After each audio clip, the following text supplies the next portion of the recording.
Fils et du Saint-Esprit. Amen.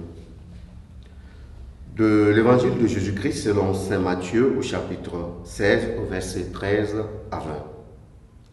En ce temps-là, Jésus, arrivé dans la région de Césarée de Philippe, demandait à ses disciples, au dire des gens, qui est le Fils de l'homme? Ils répondirent, pour les uns, Jean le Baptiste, pour d'autres, Élie, pour d'autres encore, Jérémie, ou l'un des prophètes. Jésus leur demanda, et vous, que dites-vous? Pour vous, qui suis-je? Alors Simon-Pierre prit la parole et dit, tu es le Christ, le Fils du Dieu vivant. Prenant la parole à son tour, Jésus lui dit, heureux es-tu, Simon, fils de Jonas. Ce n'est pas la chair et le sang qui t'ont révélé cela, mais mon Père qui est aux cieux. Et moi, je te le déclare, tu es Pierre, et sur cette pierre, je bâtirai mon église, et la puissance de la mort ne l'emportera pas sur elle. Je te donnerai les clés du royaume des cieux. Tout ce que tu auras lié sur la terre sera lié dans les cieux, et tout ce que tu auras délié sur la terre sera délié dans les cieux. Alors, il ordonna aux disciples de ne dire à personne que c'était lui le Christ.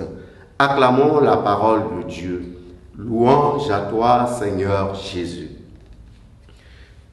Bien-aimés dans le Seigneur, en ce 21e dimanche du temps ordinaire, nous sommes dans un tournant en ce qui concerne l'évangile de Matthieu. L'évangile de Matthieu, en ce dimanche-là, nous montre comment est-ce que, après avoir cheminé avec ses disciples, Jésus les pose une question fondamentale, pour ne pas dire une question primordiale. D'abord, il commence par écouter ce que les gens disent de lui. Et il interpelle ses propres disciples. Et vous, que dites-vous que je suis? Et je pense que chacun de nous doit se sentir concerné par cette question. Qui est le Christ pour moi?